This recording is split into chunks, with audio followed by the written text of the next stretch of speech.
It's 1942. Factories are roaring, skies are buzzing with aircraft, and the world is burning, quite literally. In the midst of that chaos, chemists and soldiers were desperate for a material that wouldn't go up in flames at the first spark. Cotton uniforms caught fire too easily. Synthetic fabrics melted. And when you're dealing with flamethrowers, fuel leaks or burning debris, that's not a small problem. It's life or death. But hidden deep in wartime research files, an incredible formula emerged.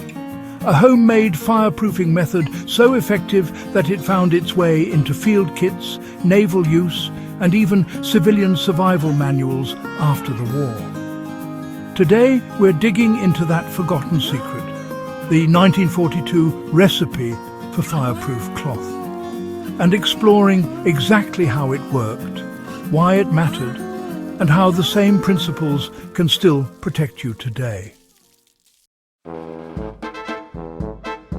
During the World War II, fire wasn't just a hazard, it was a weapon. In the early 1940s, fires were a constant threat. Incendiary bombs rained on cities. Airmen wore wool and cotton flight suits that could ignite in seconds. Even the home front wasn't safe. Factories used flammable oils, fuels, and varnishes daily. The US War Department, British Home Office, and various research labs began studying how to make fabrics resistant to flames without destroying their strength or comfort. The result was a series of chemical fireproofing solutions that were cheap, practical, and could be applied right at home or in a field workshop. One of the earliest and most widely circulated recipes came from the British Ministry of Home Security in 1942. Their pamphlet, intended for civilian defence volunteers, included a formula that could be mixed in a bucket, brushed or soaked onto any cotton or linen fabric, and then air-dried. The treated cloth wouldn't burn, it would merely char and self-extinguish. Soldiers began using it for tent canvas, stretchers, even bandages. Housewives used it for blackout curtains. It wasn't a fancy chemical miracle. It was pure chemistry meeting wartime necessity. The original formula was deceptively simple and brilliantly effective. The 1942 fireproofing solution relied on chemicals that were cheap, stable, and easily sourced. The basic version combined ammonium phosphate and borax, also known as sodium borate, dissolved in water. Together, these compounds created a flame-retardant coating that prevented oxygen from feeding a flame. Here's how it worked in principle. When the treated fabric was exposed to heat, the chemicals decomposed to form a layer of non-flammable gases and molten salts that sealed the fibres from further combustion. Essentially, it choked the fire before it could take hold. For example, a typical wartime instruction read something like this: dissolve about half a pound of ammonium phosphate and half a pound of borax into a gallon of hot water. Stir until clear. Then soak your cloth thoroughly, wring it out, and hang it to dry completely. Once dry, the cloth could be tested safely. Touch it with a match, and instead of bursting into flame, it would blacken slightly and then go out. Soldiers who treated their gear this way quickly realized it could save their lives in the field.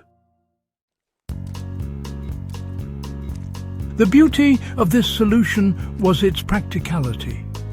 It didn't require rare ingredients, didn't stiffen the fabric too much, and could be renewed with a simple re-soak after washing. Even today, that same chemical mix is used in basic fire retardant sprays and coatings for natural fibres. After the war, much of this information was declassified and quietly entered the world of civilian survival manuals. The same formula that protected bomber crews and civil defense workers was taught in Cold War-era homestead safety guides, particularly in the 1950s when fears of nuclear firestorms ran high. Preppers and scouts used it for tents, sleeping bags, and even homemade lamp wicks. For instance, US civil defense bulletins in the late 1940s described how to make fire-resistant shelter cloths using the same phosphate borax solution. In practice, it meant that a family could treat the walls of an improvised shelter to resist sparks or embers from nearby fires. Campers soon adopted the same trick, treating canvas tarps or lean-to shelters so they wouldn't ignite from campfire sparks. What's fascinating is that the core chemistry has never really changed. Even modern firefighting gear still uses compounds that work on the same principle, breaking the fire triangle by starving a flame of oxygen and heat transfer.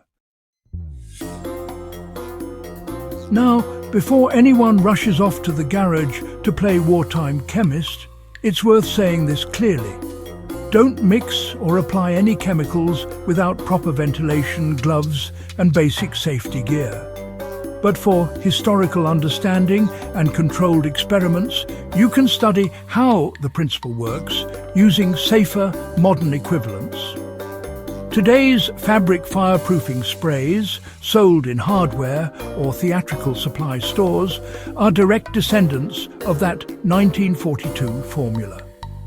They still rely on phosphate or borax salts, only in refined forms and safer concentrations.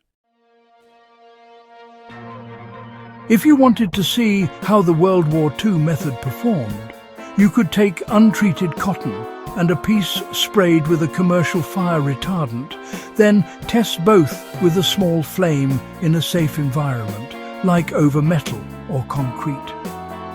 You'll see the treated one blacken and self-extinguish, just like the wartime cloth. That's the exact chemistry in action, proof that simple science from 80 years ago still works.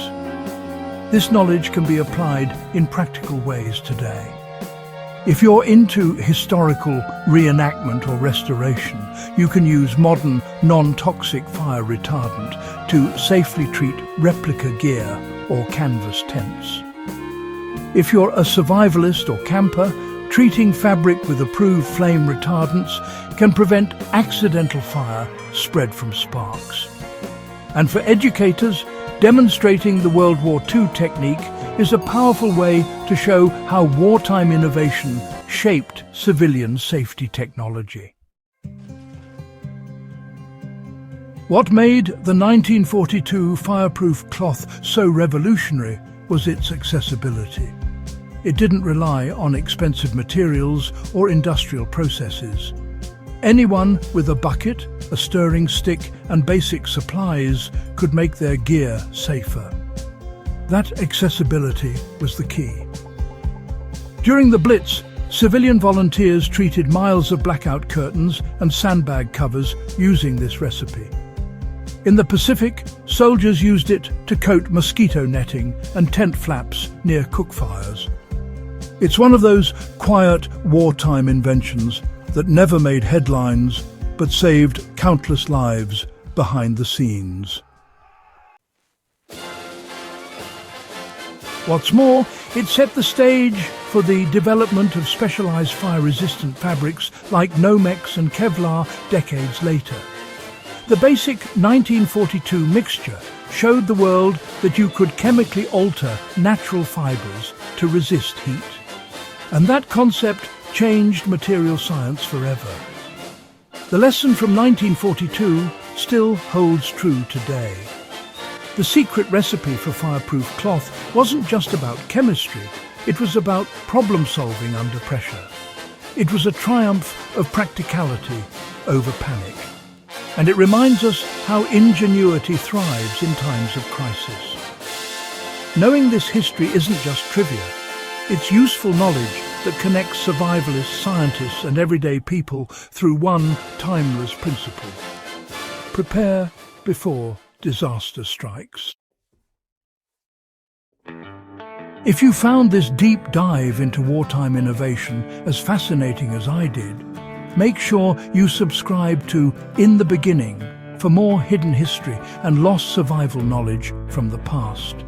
And don't forget to share this video with a fellow history buff or survival enthusiast.